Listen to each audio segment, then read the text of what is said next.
Darkest moment from Invincible Comics Part 2. The Viltrumites were always a race rooted in the belief of survival of the fittest.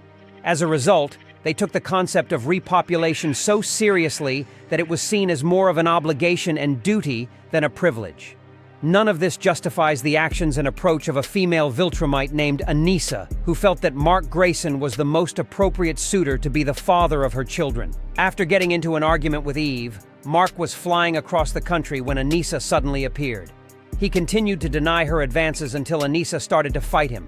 She forced him down to the ground, where their impact created a massive crater, and forced herself on him before coldly leaving him behind. Traumatized, Mark begins to cry. ANISSA tells him to man up and implying she will try again. She flies off, leaving a traumatized Mark to reflect. The inclusion of Mark's assault was chilling, and the impact of it is still felt in the series after he opened up about it with Eve. A couple months after Mark had left Earth, ANISSA gave birth to Mark's son, Marky. Sometimes between that time, ANISSA would marry a man named Scott and have a daughter born recently. After hearing Mark was back on Earth, she rushed to the Viltrumite warship, and Eve attacks her. Nolan and Mark stop the fight, and Nolan grabs her by the neck after Eve suggested that something happened between Mark and her. Mark defends her by lying, and ANISSA is asked to leave. She flies back to see her husband and 2 children. ANISSA talks to her husband, and she is glad that her husband helped her become a better person and regretted what she did in the past, especially to Mark Grayson.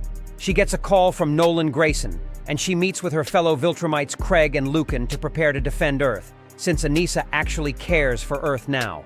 Unknown to ANISSA, Mark tells Nolan that ANISSA raped him, but Nolan gets over it, saying ANISSA had changed over the last 5 years. During the battle, ANISSA fights against Thragg's children and saves Eve from being killed, but is cut open in the process. Eve tries to save her, but ANISSA's wounds are too severe. ANISSA tells Eve that she was sorry that she raped Mark, but she did not regret it because she gave birth to Marky. Eve still puts ANISSA in a bubble, but ANISSA succumbs to her wounds and dies. Her death was confirmed by Alan the alien.